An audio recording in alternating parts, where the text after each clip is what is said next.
Assalamualaikum warahmatullahi wabarakatuh. Waalaikumsalam warahmatullahi wabarakatuh. Kembali lagi di channel Sahabat A, Sahabat Kang Ade, Sahabat Kang Argen.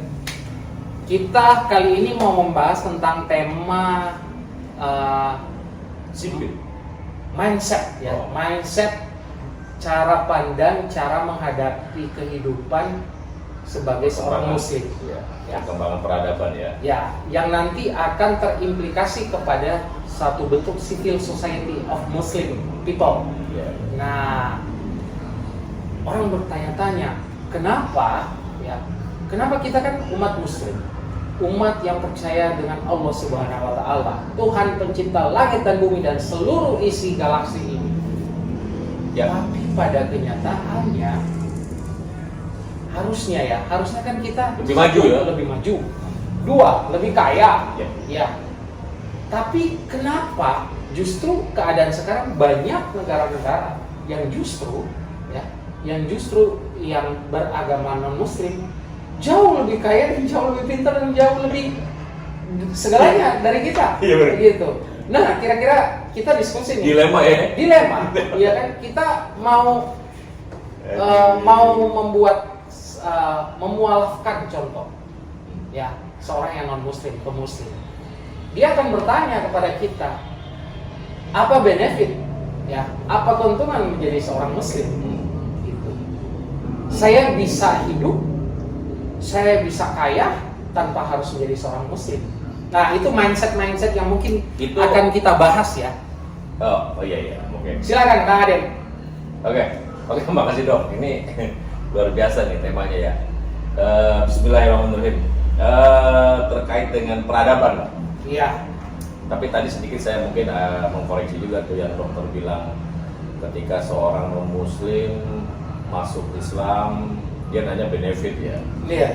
Ya sebetulnya ketika dia masuk Islam atas kesadaran sendiri, dalam tanda kutip mendapatkan hidayah dari Allah Subhanahu Wa Taala, tidak seharusnya menanyakan benefit, gitu kan? Karena sudah otomatis menurut keyakinan kita umat Islam, ketika dia sudah menjadi mu'alaf, menyatakan diri sebagai mengikrarkan keimanan, gitu kan, sebagai seorang muslim, itu otomatis dia menjadi suci kan, menjadi suci dan akan benefitnya bukan cuma di dunia, bahkan di akhirat akan masuk surga kan, begitu menurut keyakinan kita. Itu dok. Terus berkaitan tema kita yang menarik nih ya, soal menghadapi peradaban atau apa tadi, civil society. Tapi sebelumnya kita Muslim. harus of a Muslim. Jadi harusnya mindset dari seorang Muslim itu. Jawabannya sih gini dong. Kenapa negara-negara yang notabene itu mayoritas beragama non-muslim bisa memiliki kemajuan teknologi, ya kan? Memiliki kemajuan ekonomi, ya kan? Nah, ya jawabannya simpel sih sebetulnya.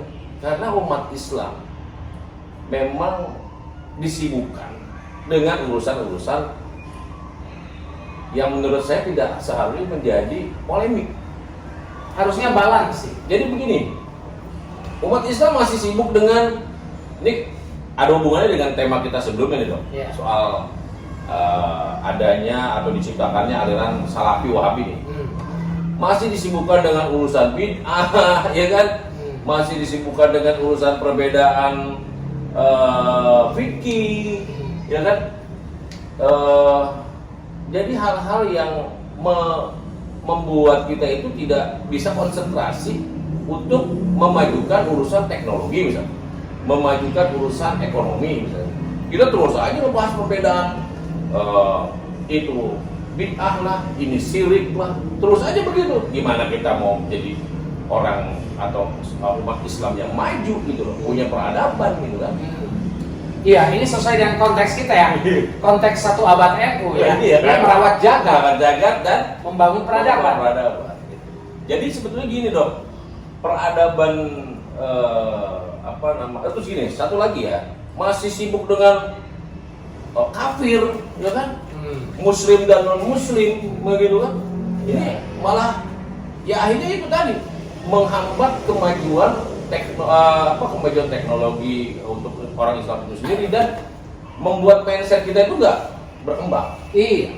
Jadi contoh juga ya. Jadi kenapa negara Jepang? Ya, saya sebut negara karena mereka maju, iya kan? Toyota, Honda, Mitsubishi yang sekarang kita pakai juga kan gitu ya. Mobil, ya motor ya, semuanya Suzuki. Padahal nih, ada saya kasih tahu nih, Ya. ketika saya di Jepang training. Oh, Kang Ade pernah di Jepang? Ya, ketika saya di Jepang training, saya nanya nih sama teman saya orang Jepang. Nah, agama situ apa sih? Segitu. Dia jawabnya begini. Agama saya kira-kira Buddha ya. Jadi Buddha aja kira-kira gitu loh. Tetapi ya itu tadi yang dokter bilang. Kenapa mereka kok bisa menjadi negara maju gitu loh? Karena mereka untuk urusan yang saya tahu nih, untuk urusan keyakinan, agama, kepercayaan, itu mereka menghormati masing-masing orang, menghormati keyakinan orang. Silakan, ente mau agamanya Islam, monggo, ya kan? Bahkan ya orang Jepang, ketika saya di Jepang, saya kasih tahu, karena saya waktu di Jepang itu leadernya orang Indonesia, angkatan saya gitu.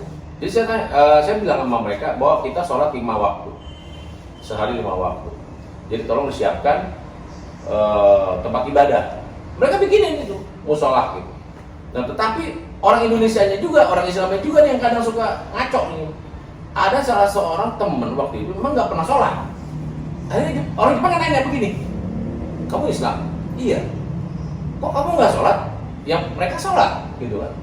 Nah, akhirnya kan kita jadi manusia kita gitu loh, dengan ulah yang orang-orang Islam sendiri gitu loh. Jadi seperti itu.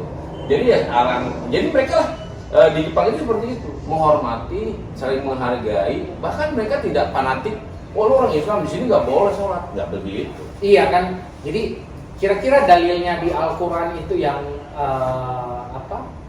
Jadi dasarnya ya, dasarnya bahwa even we are not Muslim, ya Allah will be blessed to us. Jadi Tuhan akan, jadi Allah itu akan memberkahi kita walaupun kita non Muslim. Ya. Kira-kira di mana itu? Quran. Seperti gini dong, sebetulnya gini dong. Kalau berkaitan dengan peradaban ya, Iya. masyarakat Madani. Wah, ketika Rasulullah SAW membuat perjanjian di Madinah, Iya. ya kan, perjanjian Hudaybiyah.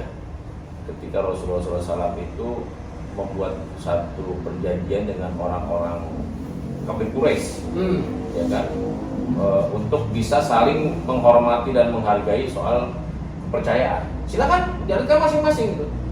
Soal kemajuan ya monggo, ya kan. Bahkan salah satu hadis Rasulullah SAW itu menyatakan bahwa antum a'lamu bi umuri dunyakum, kalian lebih mengetahui urusan dunia kalian gitu. Jadi diserahkan saja urusan dunia, silakan gitu.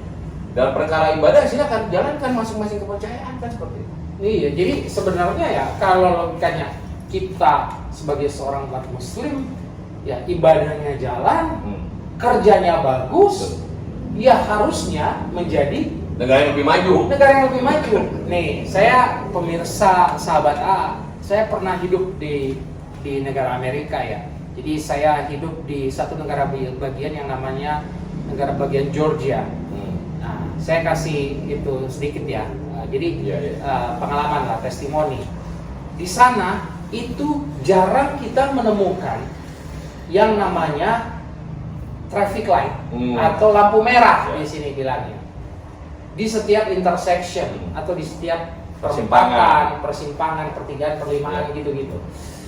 Kenapa? Mereka cuma ada satu sign stop gitu, sign stop. Jadi mereka tuh cuma ada satu tanda itu, dan kendaraan itu nggak ada kayak di Indonesia yang saling rebut-rebutan. Disiplin ya. Even motor itu kalau di lampu merah, kalaupun lampu merah itu di belakang mobil, tidak kayak di Indonesia tuh ngambil kanan, lah ngambil kiri, maunya paling depan. Iya. Berebut.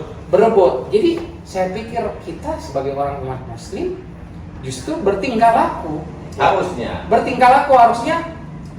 lebih bagus dari mereka aja yang tidak ya beragama Muslim itu bertingkah lakunya disiplin. Ternyata ketika nyampe, jadi di intersection itu ada sign stop.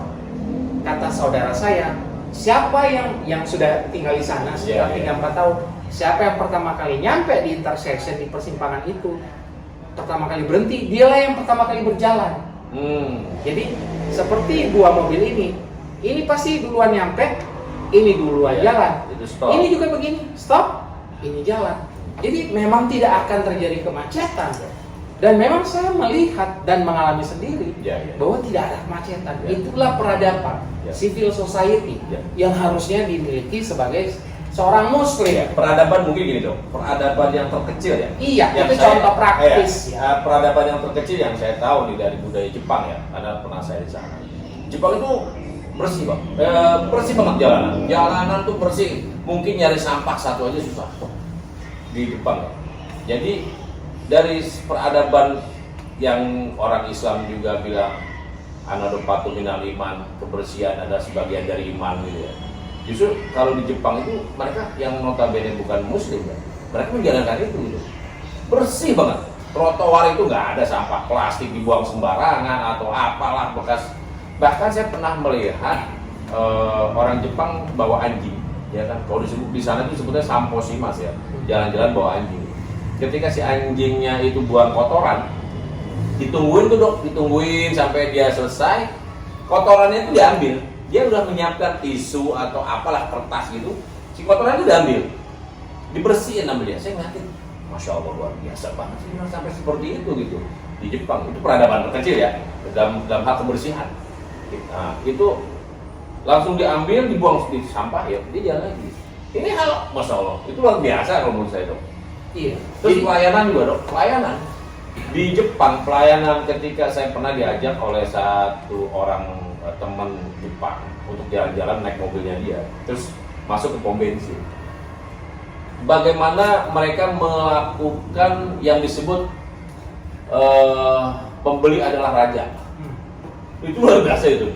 Jadi mulai dari ngisi bensin, mulai dari ditanyain ada sampah nggak yang harus saya buang, terus dibersihin bodi mobil, kaca mobil dilapin, servis dong.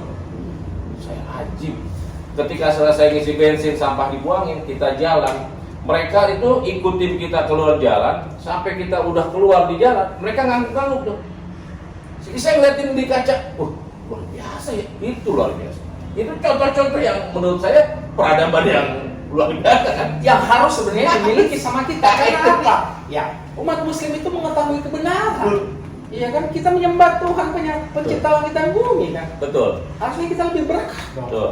Makanya mungkin benar ya. Dilema ya. Dilema. Mungkin kembali lagi kan harus menyinggung tentang kultur. Betul. Budaya. Betul. Gitu. Jadi memang sangat perlu waktu berpuluh-puluh dan beratus-ratus tahun. Ya, jadi gini dong. Tapi kita juga jangan memungkiri faktor eksternal ya. Ya. Kenapa umat Islam itu selalu berkonflik? Ini memang ada campur tangan asing dong, untuk supaya umat Islam itu tidak memiliki mindset yang berperadaban. Iya. Gitu dong. Jadi biar bagaimana caranya umat Islam ini dalam kondisi yang bodoh, ya kan? Dalam kondisi yang terus aja ribut konflik masalah perbedaan fikih lah, perbedaan apalah ya yang tadi saya sebutkan lah. Jadi di situ-situ aja gitu pemikirannya gitu. Emang sengaja dok dibikin seperti itu. Ya salah satu contohnya ya mungkin konflik yang terjadi di Timur Tengah. Itu kan bagaimana Suriah itu negara yang luar biasa dok. Suriah itu negara, Libya apalagi Libya. Libya itu kan rumah sakit gratis, pendidikan gratis ya kan. Cuma gara-gara apa? Dia tidak mau pakai dolar, mau pakai uangnya sendiri dengan berdasarkan emas ya. Dibantai sama Zionis kan begitu, dibantai jadi sampai sekarang menjadi negara gagal. Bahkan perbudakan kembali terjadi di sana. Bagaimana kan kalau Libya masuknya ke Afrika kan? Iya. Orang-orang kulit hitam diperjualbelikan, kan ironis dong. Padahal waktu itu Libya salah satu negara Islam yang maju. Kemudian Suriah juga sama nih. Suriah dicampur dengan konflik yang dibumbui agama katanya kan antara Sunni Syiah. Padahal itu bullshit dong, bohong itu kebohongan yang nyata itu. Kalau sampai Bashar Assad itu terguling oleh perbuatan seperti hanya Muammar Gaddafi, Indonesia itu bisa menjadi korban berikutnya oleh orang-orang Zionisme internasional ini. Memang pergerakan mereka seperti itu. Bagaimana orang negara-negara yang mayoritas beragama Islam itu gagal menjadi negara maju, gagal menjadi negara yang memiliki peradaban. Wah, ini seru nih kalau kita bahas Wah, seru dong. di tema berikutnya ya. Betul. Di mana akhirnya negara-negara yang mayoritas Islam yang notabene akhirnya ketika menjalin kerjasama dengan mereka seperti Arab Saudi, Betul. of course, Betul. Qatar, Ya. ya kan, Qatar, kemudian Uni Emirat Arab maju, Betul. iya kan, bisa bikin Piala Dunia. Bahkan kalau kita bicara sejarah flashback belakang ya negara kita ya, yang dijajah oleh Belanda Nusantara waktu itu, Iya. 350 tahun. Bagaimana Belanda ini pintar memainkan psikologinya orang-orang pribumi ya. Dengan misalnya orang pribumi itu sangat menghormati orang-orang Arab gitu kan. Akhirnya dibentuklah satu misalnya komunitas Juria, seolah-olah nih mereka ini orang-orang bangsa Arya gitu ya, yang patut dan harus dihormati dan harus diikuti gitu. Nah, akhirnya konflik-konflik yang diciptakan oleh orang-orang, ya maaf ya, oknum-oknum dari orang-orang Arab ini diikuti gitu loh, tanpa mereka memfilter lagi gitu. Saking apa? Saking ya itu tadi, hormat, cinta gitu. Oke, mungkin itu dok. Ya. Ya. Oke, berarti nanti kita lanjut ya. Lanjut. Ada kedatangan tamu. Oh, tamu kita. Ya. Oke, sampai ketemu lagi di episode berikutnya ya, bersama Kang Ade dan Kang Eden. Terima kasih untuk perhatiannya. Wassalamualaikum warahmatullahi wabarakatuh. Waalaikumsalam warahmatullahi wabarakatuh. Yeay.